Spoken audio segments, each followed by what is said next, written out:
Kabayan, sa mga panahong ito, kahit na maraming alagaing isda ang napag-uukulan ng pansin sa buong kapuluan, ang produksyon ng tilapia ay hindi pa rin nahuhuli sa pag-aalaga, lalong-lalo na sa mga pamilihan. Patuloy pa rin at lalong dumarami ang namimili ng tilapia dahilan sa lasa nito at iba't ibang mga paraan sa pagluluto. Hinding-hindi nawawala ang tilapia sa mga palengking bayan, sa mga supermarket, sa mga restaurant, malaki man o maliit. At kung pag-uusapan ng produksyon, hindi mahirap alagaan ang tilapia, kabayan. Mabilis lumaki dahil na rin sa maayos na paraan at makabagong pakain sa mga ito. Naaalagaan sa mga earthen pond, sa mga circular tank at kahit na sa mga drum, kabayan. May kita sa produksyon ng fingerlings, sa pagpapalaki at iba pa. Sa ngayon, ang presyo ng tilapia sa pamilihan ay hindi bababa sa 120 pesos sa kilo. At sa fingerlings, kita ng 100,000, kabayan ang nagbebenta ng fry o fingerlings. Tilapia Production, kabayan.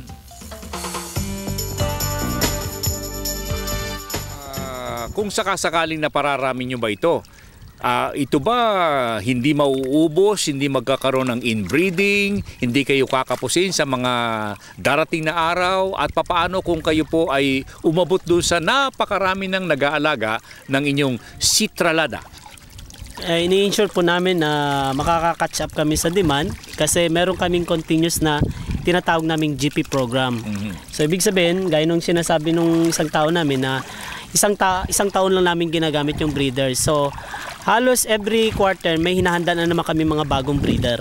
Pamalit dun sa mga kinakal.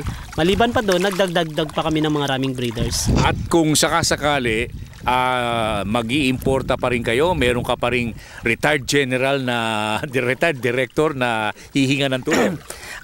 Siguro next time ang gagawin na namin dito, kabayan, is that mag-a-attend kami palagi ng mga Tilapia Congress, no? Kung mapapansin nyo, yung mga technology na bago, normally na i-showcase sa mga Tilapia Congress. So kami, ni Jimmy, palagi kami nag-a-attend ng mga Tilapia Congress, whether ito sa Amerika, sa China, sa Thailand, palagi kami nag-a-attend kasi doon mo makikita yung mga bagong discoveries ng research. Okay. At kami, naniniwala kami na gusto namin palaging nauuna.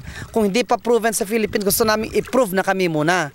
Para pag maganda, kami ang unang magtuturo sa mga fish farmers natin na meron talagang technology available. At kung sakasakali, ang Blue Bay Aquaculture Incorporated, meron bang kakayahan na makatulong sa pagbibigay ng pagkain sa ating mga kababayan sa ngayon at sa hinaharap?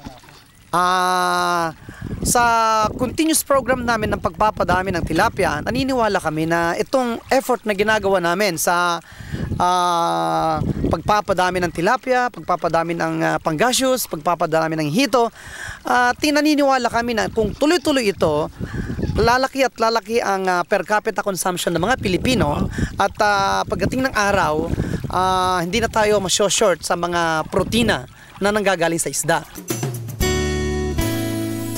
Alam po ninyo, kabayan, ang Tilapia Production ay isa sa mga seminar na pinagdarayo ng mga nanonood ng ating alamin at yaong nais na pumasok sa nasabing proyektong pampangisdaan. Tilapia Production, kabayan, mula sa ating palatuntunang Ating Alamin.